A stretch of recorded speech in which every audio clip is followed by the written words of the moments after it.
The Harbour is the only monument on Rust's procedural maps that has multiple layouts present at the same time.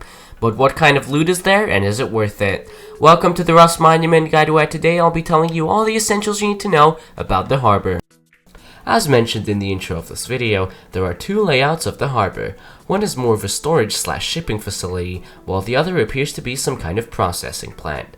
Both of them are on your screen right now, alongside how they look on the map you can access by pressing G. From now on in the video, I will refer to these layouts as the storage layout and the processing layout respectively. As the name implies, both harbours are located by the ocean, so you have a chance to spawn next to one of them if you're a fresh spawn. The distance in between them can vary though, as they can be really close to each other or on the opposite sides of the island. As the Harbour is a Tier 1 monument, you do not need any kind of radiation protection to come here, so it's optimal for early game looting. Now let's talk about the loot you can find at this monument. As the loot is different in the two layouts, I'll be covering them separately. So the storage layout has 7 regular crates, with one of them being inside the puzzle area.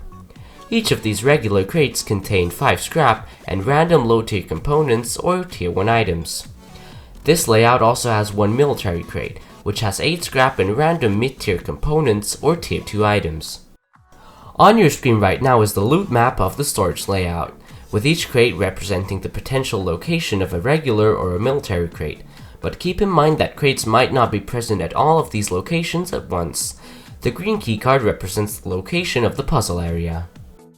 Now let's move on to the loot of the processing layout. It has 5 regular crates, with one of them being inside the puzzle area. Each of these crates contains the previously mentioned 5 scrap and random low tier components or Tier 1 items. This layout also has 1 military crate, which contains 8 scrap and random mid-tier components or Tier 2 items. On your screen right now is the loot map of the processing layout, with each crate representing a spot where a crate could be. The green keycard represents the location of the puzzle area. Just like basically every other monument in Rust, both versions of this monument have barrels scattered around their areas. Just like with the loot, the two layouts of the Harbour have 2 different puzzles, so I'll show you how to do both. To do the puzzle at the storage layout, all you need to do is locate this barricaded room, break down the barricade, insert the fuse, and flick this switch. Next, make your way over to the green door and use your green keycard. Congratulations, you can now take your puzzle loot consisting of 1 regular crate and a blue keycard.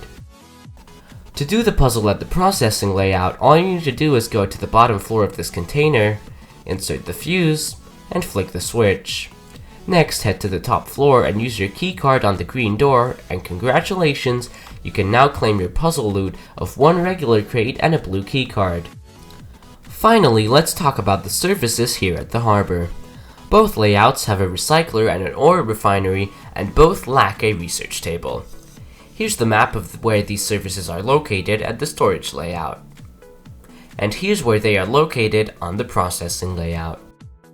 Now for the most important question, is it worth it? In my opinion it is, but only if you're a fresh spawn or a low tier player with only a few things in your base, or at the end of road trips for recycling purposes, or for processing crude oil into low grade at its refinery. This is because the loot here is quite low tier, and you shouldn't expect to find anything specifically good here. I hope you enjoyed this video, and if you did, then please leave a like and subscribe to help me reach 2,000 subscribers by the end of 2019. I would like to shout out Gucciberg and Dimitri for being my patrons. If you really like my content and would like me to shout you out at the end of my videos, consider becoming one of my patrons on patreon.com/TheMeemishGamer. I would also like to thank you guys for over 1,050 subscribers. Also, if you have any questions, then you can join my Discord server and ask me.